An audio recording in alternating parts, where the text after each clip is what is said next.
Hey friends! Welcome to the Drug Prevention Power Hour, where we empower leaders in youth drug prevention. After creating a student-led movement hosting epic, drug-free events across the nation, your host, Jake White, dedicated himself to making the prevention field more fun, impactful, and relevant for today's youth. So if you're in education, counseling, public health, prevention, or just a caring adult looking for strategies to protect your kids, we hope you subscribe and learn from every show. Coming to you from Jake White and his team at Vive 18, enjoy this episode of the Drug Prevention Power Hour. Hello, welcome to another episode of the Drug Prevention Power Hour. Today, we're actually hanging out in the cruiser with Dave Suckling out in New Hampshire. Dave, how's it going? Welcome to the show today. Hey, mate. Good to see you. Everything's great. Busy, but good. Pleased to be doing this with you and absolutely humbled to be asked, actually. I love it. Well, we've gotten to work with you. I know Zion was out there with y'all working, doing some student presentations and training, and then I was out there as well. I love hanging out with you, but for people who are new to hearing that sweet, sweet voice, I catch a twinge of an accent, man. Where are you from? So I'm from New Zealand. I'll give you a quick story. I was born and raised in New Zealand, and when I was in university, I started snowboarding a lot, and it started taking me around the world, and I ended up in New Hampshire, and I met a young lady there, and we've been married for 22 years. Oh, Yeah. amazing. Yep. I love it. And you're doing some incredible work too. So can you give us an overview of kind of what you do for like professional life right now? And then if you want to throw in some personal stuff too, that's totally fine. And then I want to dive into your expertise, man, because we got a lot to learn from you. But just kind of give us the Sure. overview of what life is like today. So life today, I'm a chief of police in a small town in New Hampshire. At the height of the opioid epidemic, New Hampshire was like ranked second for deaths per 100,000. Statistics don't tell the story. Being in somebody's house when someone's passed away or someone's struggling with addiction, that's the story. It's not per 100,000. It's not this many. It's the personal being in the house, dealing with people that are struggling and realizing that we can do more as law enforcement really is kind of where we're at. Yeah. And you've done some pretty incredible work out there and have been a part of this team. And it was amazing to see just the community come together to support each other. But you were able to reduce deaths quite a bit. Can you tell us a little bit about that? Yeah. Is it okay if I tell you my why before we get into that? Because I think that people need to understand what drives people in different areas and different expertise before we talk about what we've done. Because I think that's a really important point of why we as law enforcement are doing something that's a little bit different. So is it okay if I go into the why for a little bit? That sounds perfect. Let's do it. So quite a few years ago, about 6 years ago, I attended an overdose death, and it was a Monday morning, and it changed everything I did about the drug work that we were doing back then. Suddenly it became very personal to me that we as law enforcement had a larger role to play, not only in arresting people and charging them criminally, but we were at the cold face of where this opioid epidemic was, and we were dealing with it like literally daily, several times a day. We were dealing with this, and I realized that we were never going to arrest our way out of that, and we all knew that. But we were in a unique position to offer help and compassion when others may not have, and that we may have been the first group of people that were able to talk to someone going through SUD that was unique. So as part of this investigation that we were doing, we were making arrests several times a week. Now remember, we're a two-man department. So we were arresting a lot of people that were involved in this investigation for this overdose death. And it wasn't different people. It was the same people over and over again. And I got sick of it, and I decided that we needed to get these people off the hamster wheel. But first of all, to do that, I'll just back up a little bit. We decided that dying was too final, that when someone dies, we lose the ability to help them, to really help them and a family. And it was just such a loss in the community when we lose someone that we needed to stop that. So through the police department, we started this Narcan program And I didn't even really mean to make it as big as it became and is, but we've given out thousands of doses of Narcan throughout our community, like on traffic stops, like in the town hall, we have these overdose response kit people can pick up. And we made the community the first recovery-friendly community in New Hampshire. So that was part of it, was just stopping people dying. And we haven't had a documented overdose in 6 years in the town of Alexandria, which is really, really, really wild considering what other communities around us are going through. Yeah, that's incredible. And you're right that we have to stop the deaths in order to make a change and start moving from there. And it seems like your community was really supportive. I mean, you said you had thousands of, doses of Narcans all around the city. Was it a challenge getting people to buy into this idea at first, or how did that come about to get so much support? Well, really good question, but our community's small, so 1,600 people. So when someone dies, it's really affecting a lot more people than just the family that are directly. These people went to school, they were in clubs, whatever, together. So it was a huge deal when somebody dies from that in our community. So was it hard? Yeah, like we were really pushing to do it, and people were like, and back then 6 years ago, people thought of recovery as different. Like we were okaying drugs, but we didn't know what we were doing. And now there's terms for it, like harm reduction and all sorts of stuff that we were doing. We had no idea what we were doing. We're just trying to stop people dying, and it was really that simple. And now it's prevention and harm reduction and all these terms that people are throwing out. But we didn't know really what we were doing. I personally just didn't want to deal with another case like that ever in my life. Yeah, understood.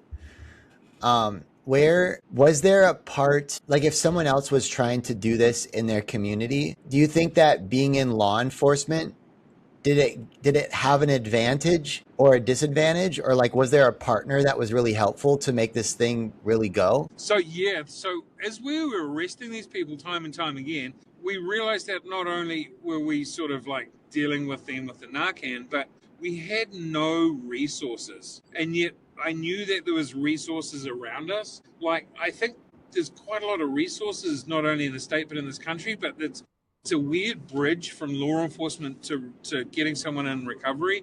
So we decided, and I met somebody who was really influential with me, like, yeah, we can come to the police department and help you out.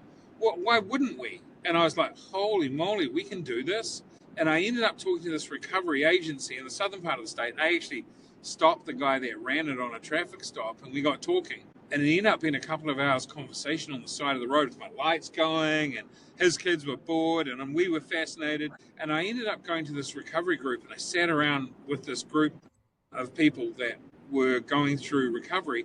And I really wanted to understand a little bit more, because I don't have a degree in this at all. It was just like, what can we learn on the street? How can we make this better? And I sat there with 12 guys, and I got to tell you, I was nervous as heck to do this. And we sat with these 12 guys, and I asked them 3 questions. What does law enforcement do right? What do we do wrong? And what can we do better? And I realized then that we could make a huge difference if we learnt the language. We could destigmatize our community, not only the community that I live in, but the community of law enforcement that I work in, and that we showed a little bit of compassion. Like these guys, when I spoke to them, they were like, the first time I really cared was when somebody treated me as a human. And I didn't really understand what he meant at the time, but now I understand more than ever what he meant.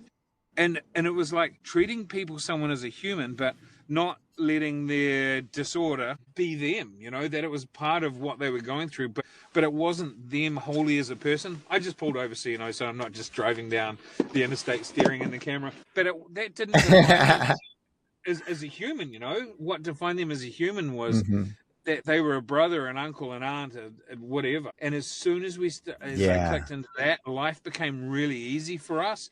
And I was able to partner with people and organizations that were getting people straight from our booking room, which is still unusual, straight into recovery same day. Wow. See, that's amazing. And I'm imagining anybody who's listening to this that our listeners are in prevention and recovery, and this is such a great position for law enforcement and police departments to ask those questions that you did. Hey, what are we doing right? What are we doing wrong? And you mentioned, I'd love to dive into these three things that you did mention. You said language, destigmatize, and then treat them as humans. Was there certain pieces of language that you're like, oh, well, instead of this, say this? Were there certain ones you can share with us? Yeah, absolutely. And we may go into this later, but we teach this at the police academy. Every new recruit in New Hampshire gets a lesson from me on destigmatizing language, like recovery-friendly language. And an example would be, it's not a dirty urinalysis. It's a positive test, not a dirty one. We don't use the word junkies. We use suffering from substance use disorder or things like that. And I'm probably speaking to the choir with your audience that understands this already. But as law enforcement, that was a real big shift for us, Well, for when I say us, our department, because we still are fighting with this a little bit with other law enforcement agencies. Yeah. Well, and that makes sense. Language is so important because what we say sometimes is not what someone hears. So if we're used to saying this word junkie or something like that, or even a dirty urine sample, it's like, well, that's what I've been taught it is. But there is a different way to say it that, as you put so well before, it makes someone feel more human, or it could destigmatize. So I love those examples. And I don't think people know this. I've heard, being in prevention for years, I've heard small things like, hey, don't call someone an alcoholic. They're struggling with a substance use disorder. Like, they're a person who's struggling with this. So like, put their humanity first. And so those examples are perfect for me. So yeah, feel free to share anything that you're like, they might know it, but hey, they might not too. Are there any other pieces of language that you think are good? Oh, there's tons, but I can't think of any offhand. I should have brought a pad with me. But I teach at the academy with an MLADAC. So, I'm teaching the why we should do it. It feels good. It makes law enforcement more legitimate. This is a yin to our yang as well, if you understand what I mean by that. I mean, I'm still making arrests and I'm still doing drug cases. There's no ifs and buts about that. But by the time I get to arrest somebody and I can tell them at the booking room, hey, if you do this or even you talk about this and suddenly you're in front of a judge at the day of reckoning or whatever that may look like, that you entered into treatment on the day that I arrested you and suddenly you're 6 months sober, what a difference that makes for you. And I can't promise anything. I can't say this is going to be placed on file, but I know through doing this for several years now that it's really well considered, that we put people into programs, but that took a whole nother level of how do we physically do this? Like, how do we get someone into a program from a booking room? Wow, that's cool. Good, I can imagine that. It feels good to put someone in a program from a booking room. Like, it is really emotional for me that somebody will listen to us and trust us enough to say, and just surrender completely to this process that we have going on. But it's out in the community now. A lot of people know what we're doing. And at time of, we say, judicial interest, that people will ask us, hey, I've heard about you. I've heard about what you do. Can I get into that? And I'm like, yeah. And we realized at the time that we couldn't do it all ourselves. We're only a two-man agency, that we needed outside people to come and help us. So what we developed with some federal funding was this peer recovery response team. And we have these people that we can call. Like when you arrest somebody, it's not necessarily a good encounter, right? Like, hey, sorry, Jake, you're under arrest. You're coming with me. I'm pretty much, I'm taking away your freedoms, and people aren't happy about it. So it's really hard to move into that place where we can talk to somebody about the next step, especially if the arrest hasn't gone well. Like, quite often it doesn't. So I can sit with someone in the booking room and say, hey, listen, this is what I'm going to try and do. But it was really important for me to get somebody else into that conversation then and there that's been through it. So like I was saying, we have these peer recovery response team workers that I can call, and I'll literally leave a phone by them, and they will start off the conversation with like, so you met Chief Suckling today, huh? And they may not say anything. Well, this person will be, and this is true, Chief Suckling used to chase me around for 10 years, and I'll tell you right now, he cares about you. And that sentence alone can change the whole conversation. He cares about you because he cared about me. And this is where I'm at today because he cared enough about me to make a difference and show that he cared. And I've had several full circle moments like that recently that I've told you about offline that make this work really legitimate for us and such a good feeling. Like we can do this. I mean, the feeling of getting someone sober and into recovery and then seeing them a year later when you don't even recognize them is better than any felony conviction I've ever had, man. I'll tell you that for sure. Amen, dude. That's incredible. That's incredible. What you said peer recovery response team. How did you put together that group? How what does it take to have something like that? Well, it was federally funded. I didn't put it together initially, but I sort of helped develop it and really use it over the last few years. So it's somebody that has gone through the process, has usually come out the other side doing well. In New Hampshire, they have a certified recovery support worker, a certification, somebody that's got that and has remained good for a couple of years. And we just literally call them and they can get Medicaid going if the person's eligible. We can get them. So we even have a sober taxi cab driver that will come and get them from the police department if we can't do the transport for some reason. Respite housing if we can't get them into a facility straight away. So they can go into respite housing for an evening that's paid for by the Opioid abatement grant, which is pretty sick, actually. They go to the place, they'll be looked after and checked in on, and then the next day we can usually get them into recovery within 24 hours-ish so that we're not sending them home. So that when they make that decision that we're ready and we bring recovery to wherever they're at, not where we're at, which is huge. That's good. That's so good. You've been invited to share this, like share what's happened in Alexandria and with the programs that you've helped, bring about. And you're a great leader because I see you giving away credit and all these things. And it's been fun even to just hear about what's happened and how, like you said, arresting someone is not a great feeling, but you're able to really get them the help they need and deserve and make them feel human in the process. When you get asked to speak on this, what's a couple places that you've spoke, and then what are you asked to share about now that you've experienced this? What kind of things are you helping people with? I was out in Minnesota in start of February, and I was out there for a few days with a federal grantee. I talk at this annual conference every year about it and about the work that we do and how to destigmatize and use law enforcement to assist with recovery efforts to get people through the front door. And I had lunch and I was sitting down with a bunch of guys from a police department and a sheriff's office. And it was super casual. We're just sitting there eating some buffet salad, everyone trying not to be fat for a minute. And it was really cool. It was just an honest conversation about, I'm telling you guys right now, if you guys do this, this will be the best thing you ever do in law enforcement. And I'm sitting there with two workers from a recovery agency, and they're like, we're ready to go, guys. Just bring us people. And I've heard that it's changed like dramatically. And this is just over a couple of days. I did a community event. I spoke to local law enforcement, and it was cool. Like just putting these resources together was pretty wild, And everyone's talking about police legitimacy around the country, and this is legitimate, This is us helping people to protect and serve. This is it. Yeah. Well, to go from having these overdose deaths and dealing with this issue on a big level to having 0 overdose deaths in your city, it speaks for itself and your stories. So I want to encourage anybody who's listening to this, share this episode with someone in law enforcement, number one.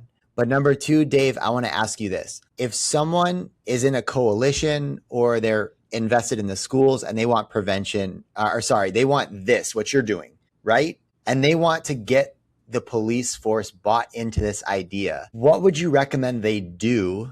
Or is there a place that they can go to show them that this is possible? How would you recommend they start? So I work with a lot of prevention people that are like, how do we tap into law enforcement?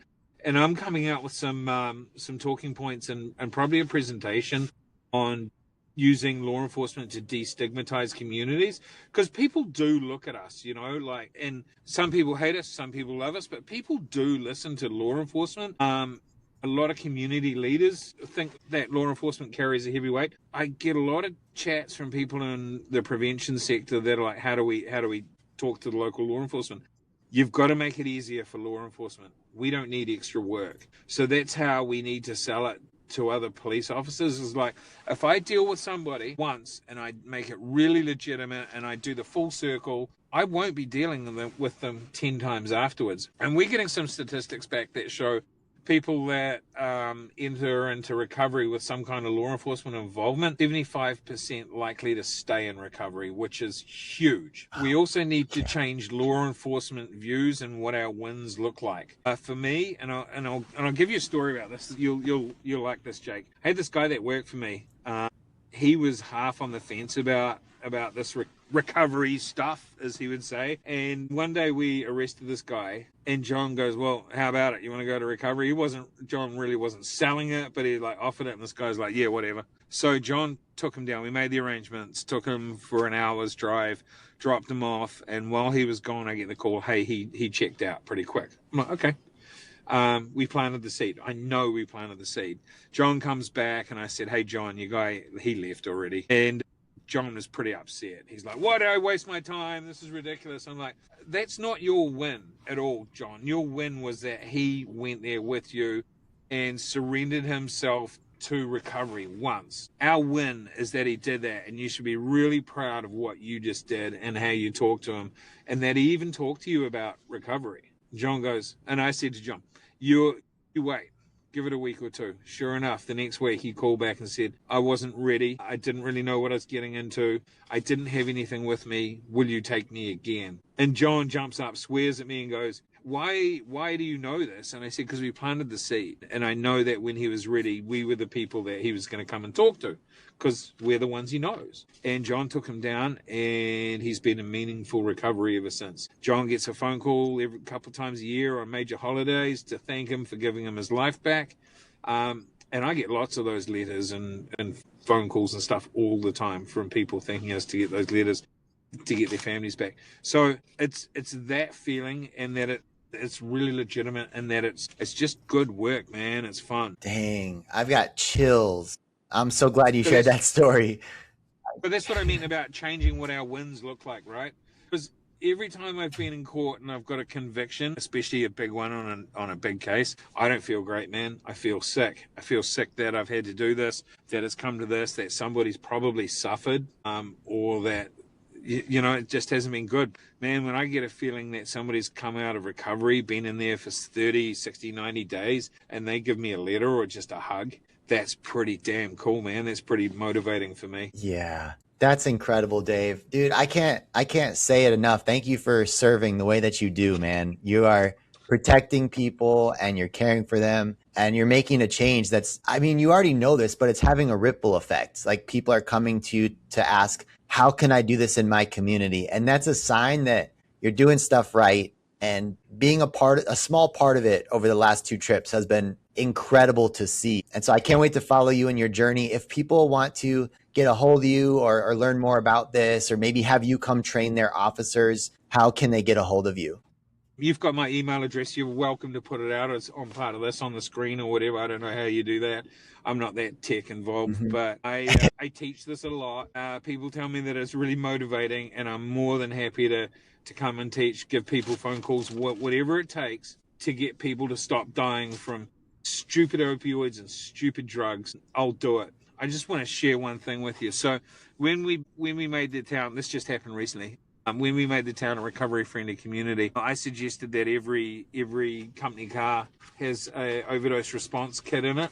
There's mine within arm's reach. This has Narcan, some xylazine, test strips, and these are all given to us. These come at no cost to us. So we put them in the company vehicles, like the snow plows and the highway trucks. All of them have them in there. The old road agent, he came to me a few weeks ago and said, hey, Dave, what do we do with our Narcan that's out of date? I'm like, how do you know? He goes, I checked it all every week to make sure we're good. I've got it in my calendar when it expires. So I gave him another case of it, and I said, just play around with the old stuff. We can't use it. But here I am looking at this guy that literally asked me this question. So are we saying drugs are okay in our community? I'm like, no, we're saying recovery is awesome. Drugs will still be not good. And he's coming to me asking me for updated Narcan. That's pretty cool. Pretty cool moment for us, man. Yeah, that's a great perspective. I resonate with that so much. Yeah, we're not saying that they're good at any means. We're saying that recovery is great.